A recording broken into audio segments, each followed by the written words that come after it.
Can we please have some silence in the gallery and leave quietly and quickly? We now move to members' business debate. It's motion number 3046 in the name of Claire Baker on welcoming Fife's Diet New Food Manifesto 2012. The debate will be concluded without any questions being put. Would members who wish to take part in this debate please press the request to speak button now, and I call on Claire Baker to open the debate. Ms Baker, you have about 7 minutes. Thank you very much, Presiding Officer. And first I'd like to welcome Paul Wheelhouse to his new ministerial role and to say that I'm very much looking forward to working with him. I am very pleased today to be able to have this debate and bring the work of Fife Diet and their excellent food manifesto to the Scottish Parliament. Fife Diet is a network of people interested in local food and was established in 2007. They do much good work throughout Fife and beyond, helping set up allotments and community gardens, running education programmes and most recently setting off around the country in their seed truck, delivering a selection of free public workshops on food and climate change. But today I want to highlight their excellent food manifesto, raise some debate about our relationship with food, the way we eat, the way we grow, the way we trade, as well as introducing the practical and challenging ideas which are in the manifesto. I'm pleased to be able to hold a debate in the final days of the Scottish Food and Drink Fortnight that has given producers an opportunity to showcase the very best of Scottish food and drink, locally and internationally. And yet, in the same fortnight, we have seen Citizens Advice Scotland report that a doubling of demand for food parcels, and Save the Children report that 1 in 6 children go to bed hungry in Scotland. Now, the reasons for both these figures are complex, although we can point to some obvious pressures. However, both of them tell us there's a need to question the food economics of our country, and the Food Manifesto challenges policymakers to do just that. Firstly, I'd like to congratulate Fife Diet on producing the manifesto. I imagine some of us who've worked on party manifestos will know how difficult that can be, but Fife Diet has managed to produce an engaging, thought-provoking, vibrant manifesto, and if only we could all achieve that. It is the fruition of many years of work on sustainable food practices and has involved other partners as well as discussion groups. And in the best tradition of artist manifestos, the Food Manifesto is a document of ideology crafted to convince and convert. It describes our food market as one monopolised by a handful of companies while we struggle to meet our health and nutrition targets. It brings forward ideas which are about how we grow, consume and distribute food against a backdrop of the real health and environmental problems we face. So, organised around 4 themes: low-carbon communities, education and culture, innovation and enterprise, as well as health and well-being, it acknowledges the progress that has been made through the Climate Challenge Fund, but it also argues that food and its importance to Scotland is about more than increasing sales and exports. It challenges export growth as our main measurement of food success. Changing the way we think about food is partly also about questioning what it is we value. The Food Manifesto states that the Scottish Parliament has taken bold moves to address smoking and alcohol, but argues that our approach to the public health challenges of food lacks the radicalism and foresight seen in other areas. The way we grow, distribute and consume our food creates 31% of our greenhouse gas emissions, yet the manifesto argues our food policy is not linked to Scotland's ambitious climate change targets.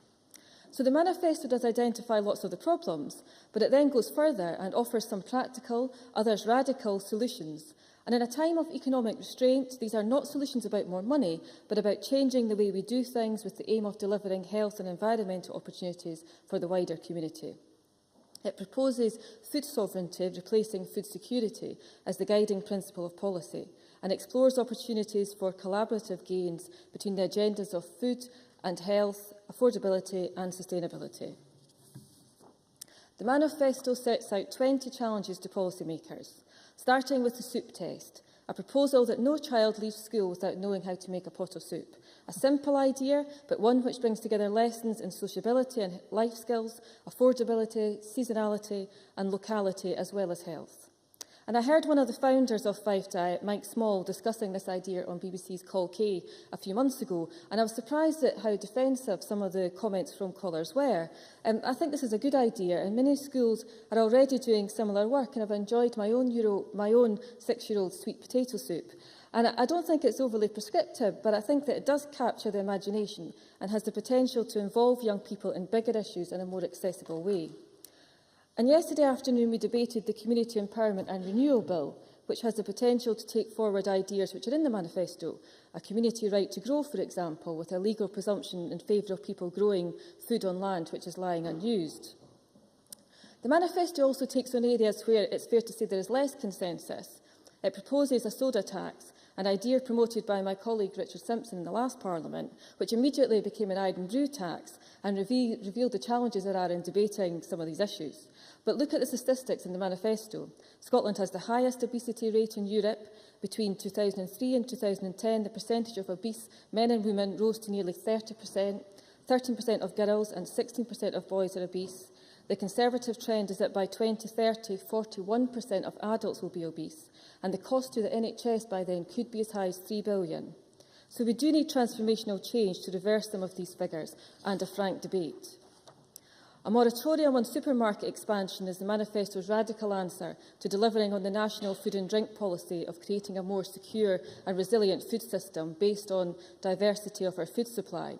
In 5 supermarkets take approximately 80% of food retail spending, while local food markets account for just 0.5% of total sales.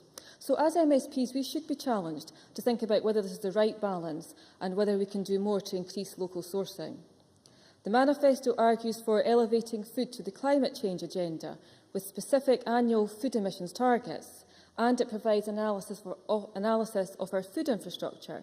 And with the possible closure of Halls of Broxburn, we can see our infrastructure going by the day. And we must find ways to build resilience into the fragile supply chains. And it also argues for a sustainable public procurement, and the Government will be aware of concerns that are being raised that the Procurement Reform Bill doesn't adequately address sustainability, and this is a shift away from the intention which was set out in the SNP's manifesto last year.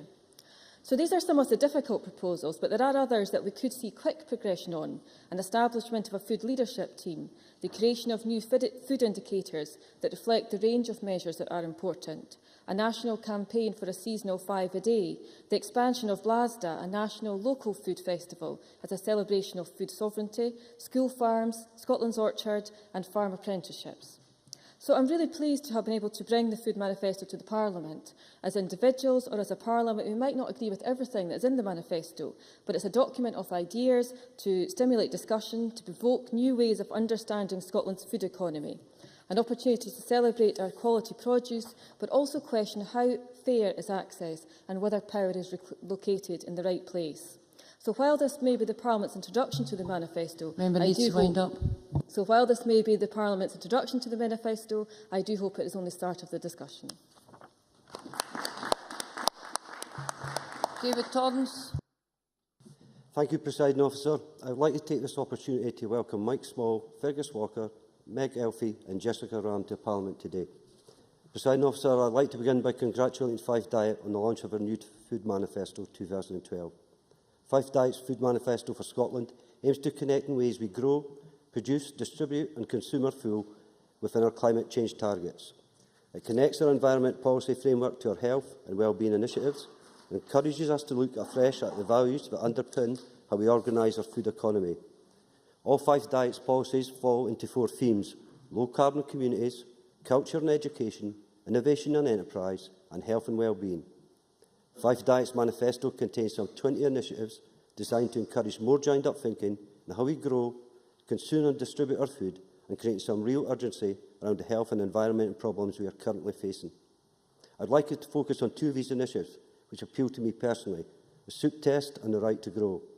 The soup test is about making sure that no young person leaves school without knowing how to make a pot of soup. At present, the majority of 18 to 25-year-olds, some 57%, leave home without the ability to cook a simple meal. The ability to make a simple pot of soup has multiple advantages, providing sociability and life skills, as well as being affordable and having the obvious benefits of consuming fresh, unprocessed vegetables. All the evidence suggests that once the individual masters the basic skills of food preparation, they have the potential to look after themselves and others. The soup test fits into a curriculum of excellence and the Eco Scotland schools, and allows schools and local authorities to discover and explore more about their own Scottish food heritage. The Right to Go initiative is about making land lying unused available for local groups and communities for local food production. This will enhance the local environment and revitalise the abandoned land. I welcome this initiative. In Kirkcaldy, the area there is currently a shortage of land available for allotments, and there has been a significant increase in the number of people on allotment waiting lists. These are people all willing to grow their own food and increase local food production, thereby reducing their carbon footprint, but are currently unable to do so. I support that land for growing should be a central part of the Scottish Government's policy on food and drink. Presiding Officer, Scottish food has recently seen a revival, creating an increased interest in Scottish produce. This has been helped by the support of the Scottish Government and the role that the Climate Change Fund has played in supporting Five Diet's work. Over 250 communities from all over Scotland have been able to shrink their carbon footprint with the help of £9 million in funding from the Climate Change Fund, reducing their CO2 emissions by an estimated 700,000 tonnes. The way we grow, distribute and consume our food creates 31% of all greenhouse gas emissions, which is why it's important to support local projects which try to tackle this problem. Five Diet, which was started as a small group in 2007 by Mike and Karen Small, now has over 4,000 members and is Europe's largest local food project. It supports various schemes, including community growing areas around Fife, and has a huge influence on many local groups. Growing local produce, distributed locally, which is affordable and sustainable, promotes low-carbon communities, culture and education, health and well-being, and innovation and enterprise, is undoubtedly worth promoting, and I therefore warmly welcome Five Diet's Food Manifesto and wish him every success in the future. Annette Milne. Presiding Officer, as well as publicly acknowledging Paul Wheelhouse's elevation, I'd like to thank Claire Baker for bringing this motion before Parliament today. As a non-Fifer, I wasn't aware of the existence of Five Diet until I was asked to take part in this debate, and it has therefore been very interesting to listen and to learn about their innovative and imaginative work. I think we'd all agree that there's a greater recognition these days of the importance of local produce to people's diets and to their well-being. In June, I was invited as the opening speaker at the Scottish Allotments and Garden Society conference in Dunblane, where one of the discussions focused on the health benefits of homegrown food. It became apparent that there was a general consensus that locally produced food not only contributes to healthy eating, helping to combat the risks of obesity and the sedentary lifestyles of so many people today, it also simply tastes better. And I myself have fond memories of the delicious produce from my father's allotment when I was a young girl. The other key benefit derived from growing your own, which emerged at the conference, was the fact that it helps to reduce people's carbon footprint, so contributing in a small way to the battle against climate change. And in that respect, I'm aware that Five Diet sees this as one of the pillars of the organisation through its work with Holyrood 350, another group made up of people from across Scotland who are actively striving to reduce their community's carbon footprint. I also acknowledge the significant role played by the increasing presence in Scotland of farmers' markets in promoting local produce, an initiative, I believe, of my colleague John Scott. In this city, we recently saw the establishment of one in Stockbridge and an application coming forward for a farmers' market in the Meadows. And there are at least 6 or 7 monthly farmers' markets in communities throughout my own area of Aberdeen and Aberdeenshire, and no doubt there are many others across the country. Turning to the essence of the motion, namely the Five Diet's Food Manifesto, there are certainly some ideas contained within it with which I would agree, and I'd like to focus on a few in the short time available. Earlier this year, as a member of the Public Petitions Committee, I listened to a very strong case put forward by John Hancox of the Commonwealth Orchard, asking for help to make it easier for people to grow food on underused ground owned by public bodies and private businesses. Whilst we'd need to look closely at the legality of such moves and avoid accusations of land grabs, as well as taking into account the views of organisations such as the RSPB and SNH, there's a very powerful and growing argument in favour of greater community use of unused land. As we know, and has been mentioned already, back in June, the Scottish Government launched a consultation on its proposed Community Empowerment and Renewal Bill, which was debated at its preliminary stage yesterday, and which aims, amongst other measures, to allow communities acting responsibly to take advantage of unused land for community benefit. And like Five Diet, we await the final outcome of this consultation with interest. Another area of interest in the manifesto is the emphasis on what is termed eating seasonal 5 a day. Although I do not believe there should be any barriers which stifle choice, I do believe the concept of eating, for example, rhubarb in the spring, raspberries and strawberries in the summer, and apples and pears in autumn and winter has merit. Whilst I reiterate that this should not be prescriptive, I'm sure we'd agree that fruit in season not only tastes better, but is also of greater nutritional value. And I have to say that recently I have to a large degree started to adopt this pattern myself. Whilst I do not If you could bring your remarks to close, Ms Mill. Whilst I do not support all the measures identified in Mike Small's manifesto, I certainly pay tribute to his contribution to the debate on how Scotland can be a healthier nation through how we produce our food. Mr Small's organisation may be called Fife Diet, but his Aberdeen-born passion for food shows throughout his document. Thank you. Roderick Campbell. Presiding Officer, I congratulate Claire Baker on securing this debate and welcome the opportunity to discuss the Fife Diet in the presence of Mike Small and his colleagues. May I also welcome my friend and colleague Paul Wheelhouse to his new position. As the Fife Diet has grown over the past 5 years from a one-year experiment to a full-scale business with a growing membership of currently some 4,400 people, the message has been clear that the environment and food policy are inextricably linked. However, at the root of this remains the importance to people's health and the regionalisation of food production and consumption. The Fife Diet's latest manifesto highlights several ways to improve not only the regionality of food and the success of buying locally sourced produce, but also people's health. This is both through the style of diet involved in eating Fife-based goods, low meat intake and high consumption of seasonal goods, and also through the long-term goal of the diet to see CO2 emissions drop. Both of these aspects represent the benefits that individuals and families can reap from being part of the diet. However, the diet is about more than individuals. It is about communities and helping them to thrive. At present, full details of only the first 10 points of the Diet's manifesto are available online. However, I am assured that the second 10 points will be available at a date in the not-too-distant future. Of those first 10 points, it is evident that the manifesto is not designed to be simply a Fife manifesto, but one that they believe can be translated nationally with aims such as a seasonal 5 a day and the decentralisation of food infrastructure.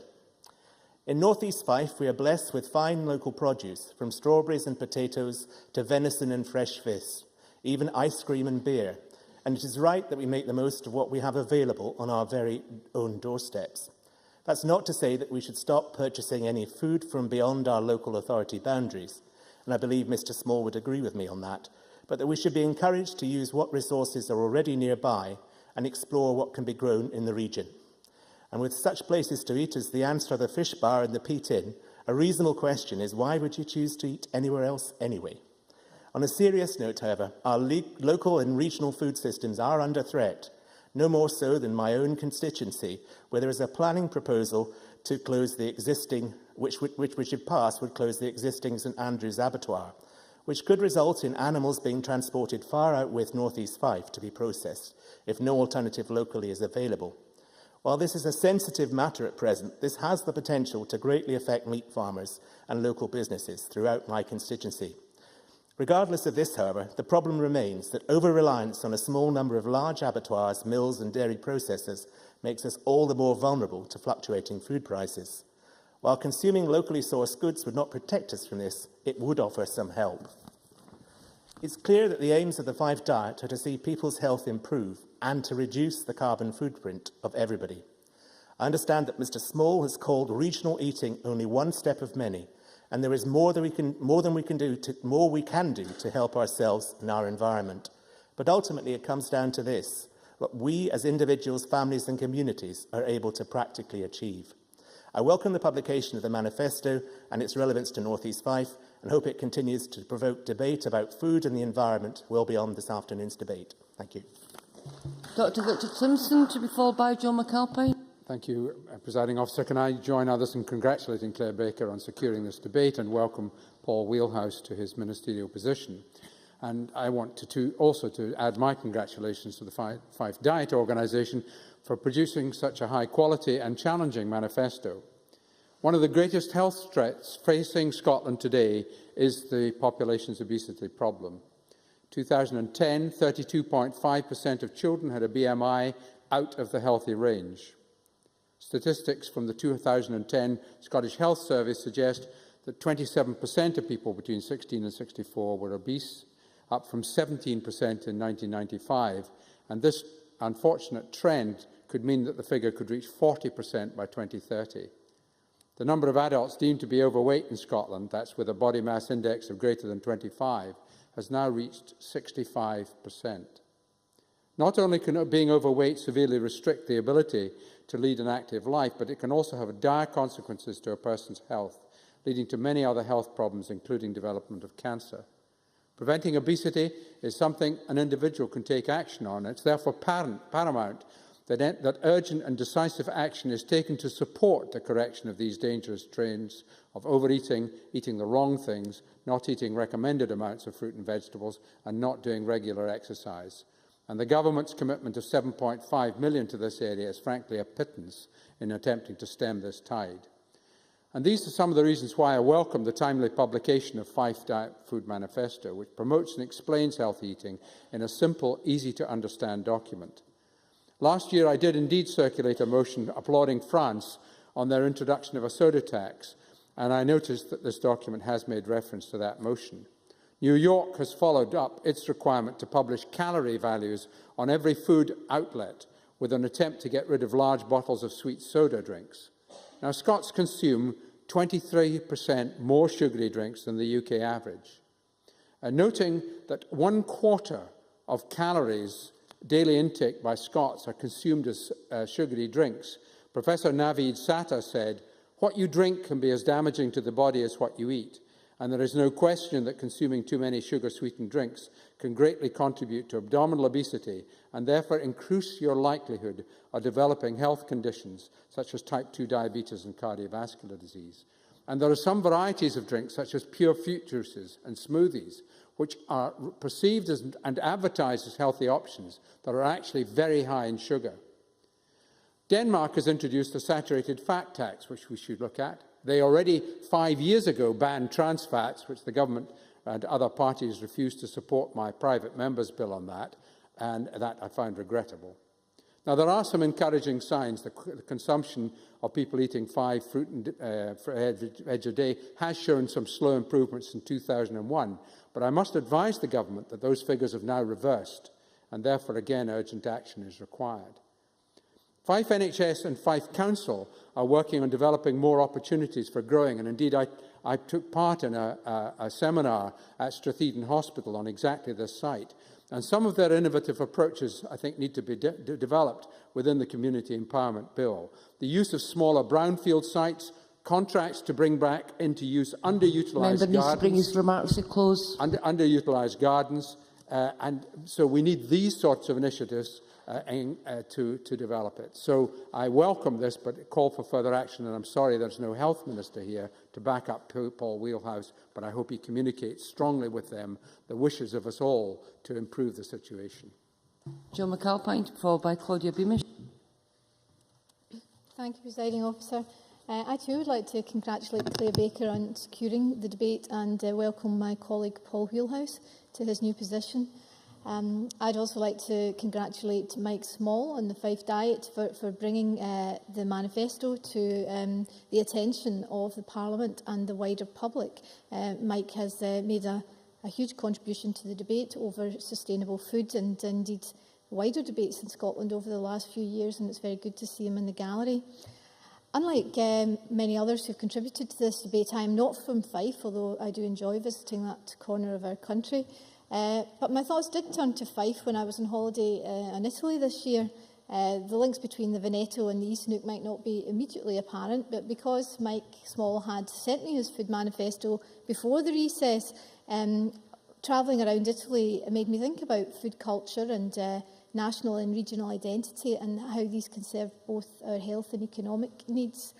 Italy is where the slow food movement began, and along with France, it's probably the European country that comes closest to the aims of the Food Manifesto.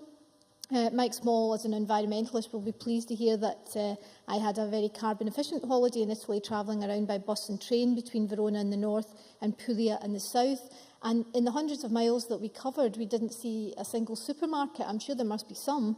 But in Scotland, it seems sometimes you can't turn a corner without happening on a mega store. And in Italy, it's very, very different. The result was immediately apparent in the presence of independent retailers and particularly food retailers. And Although Italy may be facing severe economic challenges at the moment, their small towns don't suffer from the scourge of empty shops like ours, and likewise fast food outlets are few and far between. The Food Manifesto is set about decentralising our food infrastructure and points out that while large plant bakeries supply over 90% of the UK market, craft bakeries supply 90% of bread in Italy. Another example of this centralisation in the UK might have been the recent concern over dairy prices being paid to farmers, many of whom are found in the south of Scotland region I represent. In dairy, 6 processors control 93% of UK dairy processing, and it was very good news that the Scottish Government has given a £100,000 grant to dairy farmers together. And I also welcome the fact that the Scottish Government, through the Climate Challenge Fund, has done so much to promote food sustainability in local communities, including the Five Diets. And indeed in the south of Scotland, another local food initiative, Let's Live Local, has managed to develop some very interesting initiatives thanks to this funding, such as money for allotments, Moffat Land Share, and a food sharing event where local growers can advertise their surplus produce. I also welcome the Food Manifesto's acknowledgement of the role of public procurement in developing a local food economy, and I very much look forward to the procurement bill coming forward later this year and the effects that that will have in ensuring that local suppliers are considered for health reasons as well as cost in the supply of public bodies. Thanks very much. Now call Claudia Beamish to be followed by Alison Johnson. Thank you, Presiding Officer. And can I also add my congratulations to the new Minister and say that I'm looking forward to working with him in my own brief and also to challenging Scottish Government constructively where we see it necessary as well. I'd like to welcome the Five Diet debate that Claire's brought forward, and it helps to focus our attention on a range of proposals which, taken together, could lead to a new food economy. It is also timely due to the urgent concerns about food poverty highlighted by other members in relation to the Citizen Advice Scotland and also the Trussell Trust, which reports a 100% increase last year in the demand on its network of food banks. The Trust aims also not only to have food banks, but to feed communities and help empower them. And access to fresh, affordable food, which is sustainably grown, should not be seen as a charity for those on low incomes. And that is one of the reasons that I believe the Five Diet is absolutely fundamental, as are other initiatives across Scotland in this respect. In my own region, also the new Minister's region, there are some fantastic examples of projects, such as the WRVS project in Lesmahago, where volunteer drivers deliver fresh, affordable food to pensioners. And I can also tell the Chamber today of the Healthy Valleys initiative in the Douglas and Nethan Valleys, which brings together voluntary and public sector organisations to reduce health inequalities and promote positive lifestyles. They have run events including Dads Can Cook, which aim to demonstrate a balanced and healthy diet and to improve access to fresh produce across Clydesdale's community food market and through the market bus. And as an organic veg gardener myself, I know the pleasurable taste of tomatoes, although this year many of them have been green and I've had to find many of the recipes for green tomatoes on the internet due to the lack of sunshine. But seriously, the Five Diet stresses the right to grow, and this is something which the Community Empowerment Bill will help, and we need to look at further. Farmers' markets were mentioned by Nanette Milne, and there are such in Dumfries, and there's also community markets such as in St Abbs in Berwickshire. But today we hear in the debate of initiatives across Scotland, but how can this be done on a more strategic level? What is to be done, and how can we make fresh, affordable food accessible at a fair price on a countrywide level? It's a question of scale, and the necessary changes cannot happen, in my belief, without a strong continuing lead and support from Scottish Government at all and government at all levels. Today, I call on the Scottish Government to go further in supporting these changes that we need so that the dots are joined up. I was talking with Pete Ritchie of Whitmuir Organics yesterday in West Linton, and the farm shop and restaurants sell organic produce there. He knows of farmers who have pallets of vegetables which they would want to sell locally, but the supply chain doesn't exist. And he stressed the possibility of the lasting legacy of the Commonwealth Games could be an opportunity to create sustainable food chain supplies on a citywide basis, and also that the Scottish Government could then possibly go on to work with Edinburgh, which is starting to work on a sustainable food project, and also to build on this to develop partnerships with local authorities and communities and producers in Scotland's 7 cities. Thus, urban and rural Scottish communities who ask for these opportunities could be helped by Scottish Government which could do more to facilitate these structural changes, needed particularly to help low-income families and communities. So I ask the Minister to consider these points in his closing remarks. Thank you. Alison Johnson. Thank you, Presiding Officer. I too welcome Paul Wheelhouse to his vitally important ministerial role, the authors of the Fife Diet to the Chamber, and thank Claire Baker for giving us this opportunity today. The Fife Diet is an initiative that understands the problems faced by society across a wide range of issues, from the growth and distribution of food to the impact of some of the junk foods that too many Scots consume. But the manifesto is about far more than food. It connects a whole host of challenging policy areas, and it gives us the practical means with which to address them. But this is no hair shirt manifesto. It's bursting with positive ideas that will empower individuals and their communities. It will bring people together through community growing projects, it will improve our woeful national health record, and it will highlight all that is good about seasonal Scottish produce. But the Fife Diet Manifesto isn't a call to a utopian vision of the good life. It calls for a soda tax, it highlights the impact of sugar-sweetened beverages, some containing known animal carcinogens. And it's frankly astonishing that children can easily access such drinks and that they're considered a treat. They're bombarded too with advertising for such drinks, ironically often linked to healthy sporting pursuits. Government is making determined progress tackling our national problems with tobacco and alcohol, while acknowledging there's more work to do. But as the manifesto points out, we are the 3rd fattest country in the world, and we're only beaten to this unwanted title by the US and Mexico, but we are leading the way in Europe in the fatness stakes. The Fife Diet Manifesto joins up policy in a simple and effective way. Making soup, for example, a simple activity, but out with the experience of too many young Scots. Making soup teaches about selecting produce, budgeting, and enables the cook to avoid the sugars and additives that are too often unavoidable in many well-known brands. This simple task increases self-reliance and therefore self-esteem. The manifesto calls for a right to grow, reflecting the huge and unmet demand for allotments, for simply any space to grow our own produce. And this call fits well with calls to push on with the land reform agenda and to ensure that the Community Empowerment and Renewal Bill provides further opportunities to local groups. The diet focuses too on the challenge of encouraging Scots to consume even 5 pieces of fruit or veg a day. In Canada, the target is 10. In Japan, the target is 17. We have a real cultural barrier to overcome here, and engaging people with local food, increasing its access and affordability is essential to achieving this change. The diet understands the impact current inefficient methods of production, consumption and distribution have on climate change. Refrigerating food, shipping it across the globe, means we're consuming scarce resources, we're pumping out CO2 into the bargain. But planning committees across the country jump for joy every time a new supermarket proposal is announced.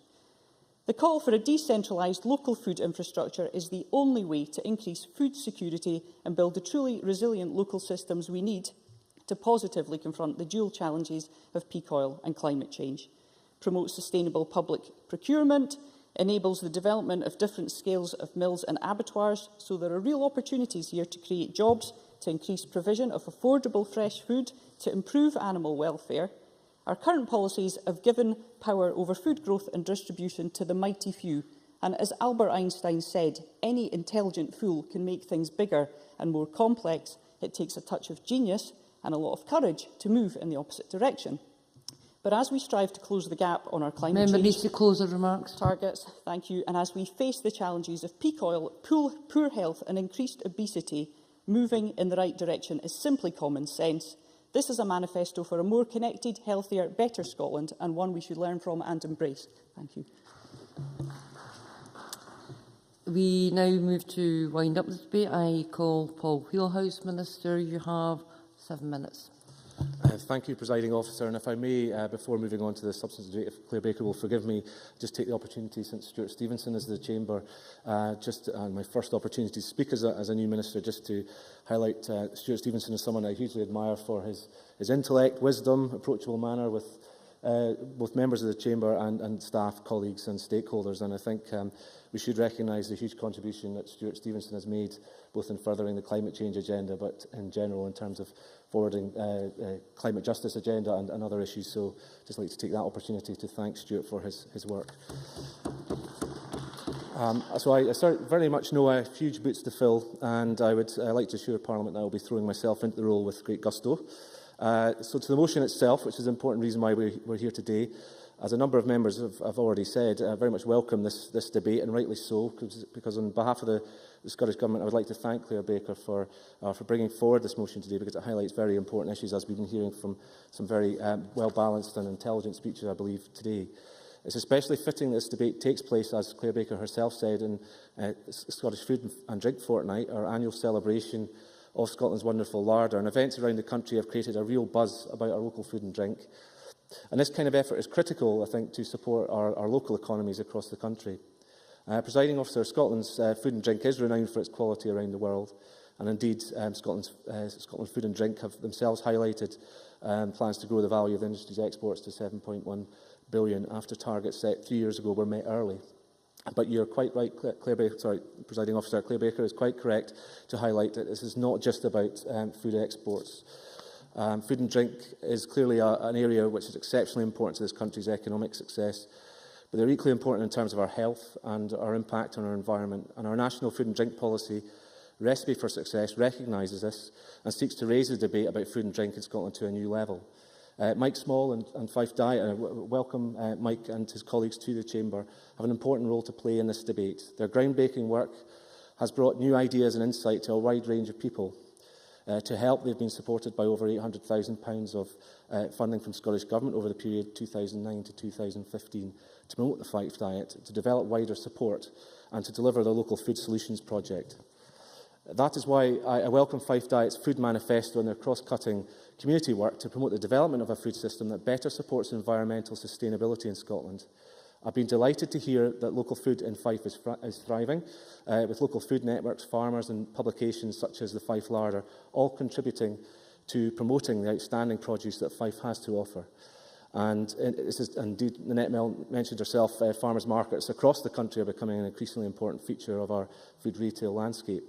It's a testament to the dedication of the Fife Diet that they are connecting people to produce on their own doorstep, and indeed it is that very dedication of people individually and collectively that will help drive our food policy forward. The Scottish Government is committed to pursuing collaborative and sustainable approaches to food production and consumption, recognising that doing so will not only reduce our impact on the environment, but also help individuals lead longer, healthier lives. As part of the Recipe for Success, we're taking forward a number of the issues covered in the Food Manifesto, including skills development, food education, grow your own, the environment and healthy and sustainable procurement. I only have time today to talk about a few examples of this work. Starting with Grow Your Own, over the last few years we have been experiencing a food revolution, and interest in local food is growing, along with a desire to know where our food actually comes from. Grow Your Own is an important part of this food culture. It's an excellent way of getting back in touch with our food, the roots and origins of it, the provenance of it. This government is fully committed to supporting the individual and community groups that are interested in Grow Your Own initiatives and projects. And we recognise that access to land is key to developing Grow Your Own in Scotland. A number of speakers, including David Torrance and others, have mentioned the linkages with this lack of supply of food allotments. That is why the Scottish Government announced a £600,000 package of funding for Grow Your Own projects in May this year. And a number of the projects being funded through this money will directly contribute to looking at ways to provide access to land to grow your own purposes. I think a number of speakers have mentioned childhood obesity, and this is obviously a key issue It's also the aim of the Scottish Government to ensure every pupil in Scotland benefits from food education by 2016, helping our youngsters to make healthier choices and ensuring they're more aware of the importance of eating sustainably. And indeed, on the soup test, I'm a poor example of this. I think I left school with absolutely no knowledge about how to make a bowl of soup, and I think that's a disgrace. I'm glad it's something that we are addressing, and I certainly commend Mike Small and his colleagues for raising that. That is why in 2010 we funded several pilot projects which led to more school children than ever visiting farms and producers and learning about food on their plates, often helping to bridge the gap between city and countryside at the same time. And in March this year, Richard Lockhead announced the commitment of a further £2 million towards food education in Scotland's schools, helping every child learn about the journey food takes to get from plough to plate. Indeed, I commend the Co-ops Borders from Farm to Fork project, which I'm sure Claudia Beamish is aware of, based at Hersel Estate in Coldstream, which I visited last year for doing similar work. In terms of climate change, the Scottish Government is determined to play its part in rising to the climate change challenge. Indeed, we want to lead that challenge. We want Scotland and its local communities to be part of that solution as well. We remain committed to the Climate Challenge Fund, and we've maintained funding at £10.3 million per annum between 2012 and 2015. And by 2015, we'll have provided a total resource of £68.6 million for Scottish communities since the fund was first established in 2008. And within the project plan, there have been 273 awards made to date for the Climate Challenge Fund, projects that contain a food element within the project plan. I just want to refer to a number of other points, if I may, just in summing up in terms of issues raised by members. In terms of the Scottish Government's obesity strategy, we have a long-term plan with local allotments and local authorities and health boards and industry is all contributing to that. I think Claire Baker mentioned a very important point in terms of the evidence from CAB regarding the need for food banks and emerging issues there, and clearly that is perhaps a damning indictment of the impact of welfare reform on Scottish society. I think I share Nanette Milne's points raised about seasonal 5 a day. I think that's a very important point, and if we can all do something to adapt our own diets to that, I think that would have a huge impact. And in terms of Roderick Campbell's point, I think I've referred a number of times to communities, but I think he made a very important point. This is not just about individual behaviour, it's about community action. Apologies, I haven't picked up the points everybody made, but I very much enjoyed the debate today, the quality of speeches, and I look forward to working with all of you in the months and years ahead. Thank you. That now ends the members' business debate in the name of Claire Baker, and I suspend this meeting until 2:30.